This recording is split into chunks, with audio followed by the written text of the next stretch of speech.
On the warm summer morning of July 8th, 1853, a man stepped out upon the deck of the American steam frigate, the USS Susquehanna, and gazed intensely at the choppy waves and the low fog retreating into the distance. Alongside him were three other frigates, the Saratoga, Mississippi, and Plymouth. As the mist slowly faded, the man began to discern precipitous bluffs and rising cliffs, adorned by strange, exotic houses and grandiose white forts of wood and stone. This man was Commodore Matthew Calbraith Perry, whose squadron of ships just began to sail into the waters of the Bay of Edo. His reason for being here was of utmost importance, bearing a letter handwritten by the President of the United States, and sought to make landfall without delay, insisting, even if it meant he had to use force.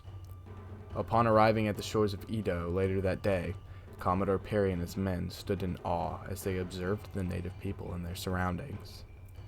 These people, their attire, their residences, their transportation, their weaponry, all struck the men with a profound realization.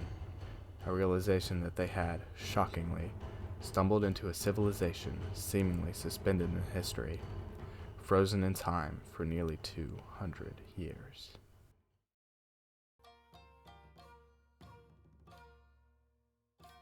To understand this stasis of innovation, we must rewind centuries prior to Commodore Perry's expedition, back to 15th century Japan.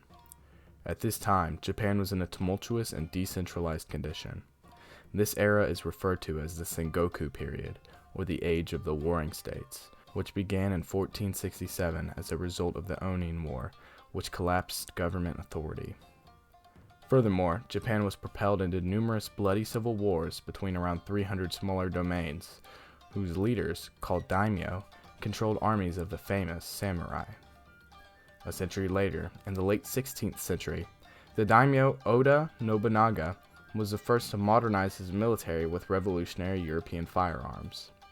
He conquered the weak army of the remaining government and other opposing daimyo until he successfully brought much of central Honshu, Japan's largest island, under his control. After his death in 1582 due to a rebel insurrection, one of Nobunaga's top generals, Toyotomi Hideyoshi, rose to power to avenge his daimyo by vanquishing the rebels. Over the following decade, it was Hideyoshi that accomplished Nobunaga's goal, and finally, by 1591, Japan was unified. Over the following years, Hideyoshi would attempt 2 failed invasions into Korea, up until his death due to illness in 1598. A void of power was created among the vassal generals, and Japan was plunged into infighting once more. 2 years later, at the Battle of Sekigahara, the daimyo Tokugawa Ieyasu defeated the opposing forces and secured his new leadership. In 1603, he was granted the title of shogun, a military ruler more powerful than the emperor. Tokugawa Ieyasu's ascension ushered in the Edo period, under the rule of the newfound Tokugawa shogunate.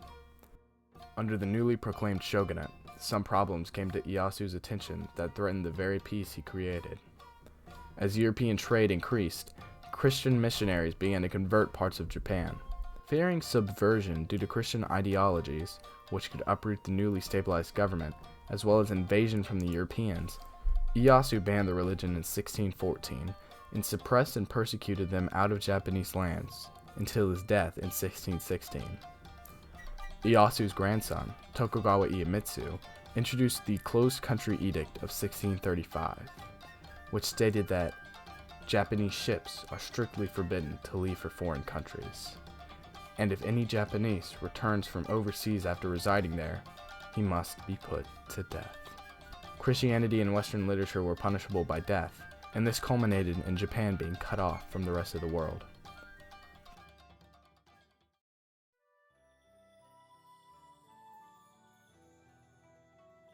The Tokugawa shogunate did bring stability and peace throughout the region for the next 200 years, but this all changed on July 8, 1853, when one Commodore Matthew Perry sailed with his squadron into the Bay of Edo and forced Japan to open up to trade with the United States, threatening to return with more ships if they didn't comply. Upon Commodore Perry's return the following spring, Japan had no choice but to agree, and America obtained commercial rights with the country, which was soon followed by other European countries.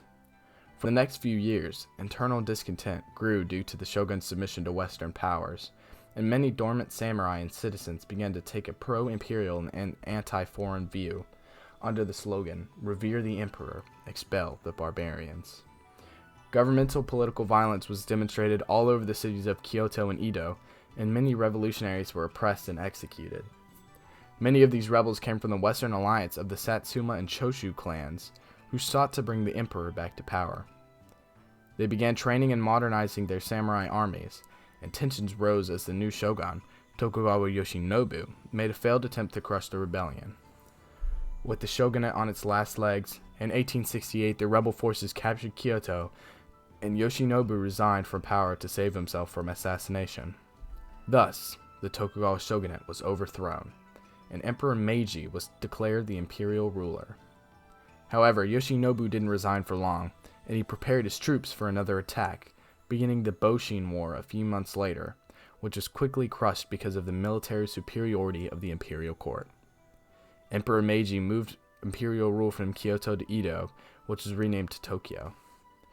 With imperial power finally restored, Emperor Meiji and his cabinet of advisors set out to develop their nation. They paid the remaining daimyo off to retirement, turning their domains into imperial prefectures. The feudal system was abolished and replaced with an oligarchy. A new currency was established, which greatly stabilized the economy. Now wielding a steady income, the government focused on infrastructure, creating railway systems, factories, and telegraph lines. The education system was reworked and literacy rates flourished.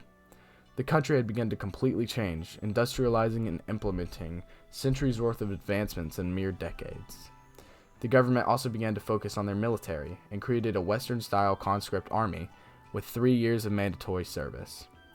Samurai insurrections occurred throughout Western Japan as they feared for their own continuity. These revolts were quickly put down, wiping out the samurai class from Japan almost entirely. Japan had now become an industrial powerhouse and was determined to become on par with Western powers.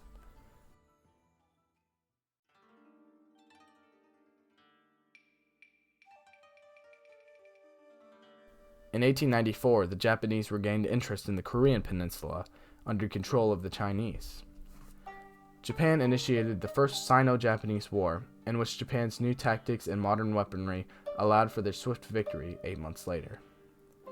As a result, the Korean peninsula gained sovereignty, and Taiwan and the Liaotung Peninsula were given to Japan. However, due to European interest in China, Japan was pressured to return the Liaotung Peninsula. Following this, China was persuaded to transfer the peninsula to Russian control. This outraged the Japanese, and in the next few years tensions rose until the spark of the Russo-Japanese War in 1904, ending in 1905, with a Japanese victory. The defeat of a major European power by Japan shocked the world, as other countries became wary of Japanese power. Imperial Japanese military and naval strength only grew, along with ultra-nationalist ideologies, creating a snowball effect in which Japan reached their height of power in 1942, a year after the bombing of the American naval base, Pearl Harbor. From a fear of Western colonization and a determination to restore imperial power, Japan obtained and implemented 2.5 centuries worth of knowledge in just 4 decades, transforming the country to an industrialized powerhouse and setting up the path for Japanese imperialism and expansion in the 20th century. The once formidable samurai class faded into history as Japan embraced new technology and tactics, which led to widespread victories in China, Korea, and eventually most of the Western Pacific.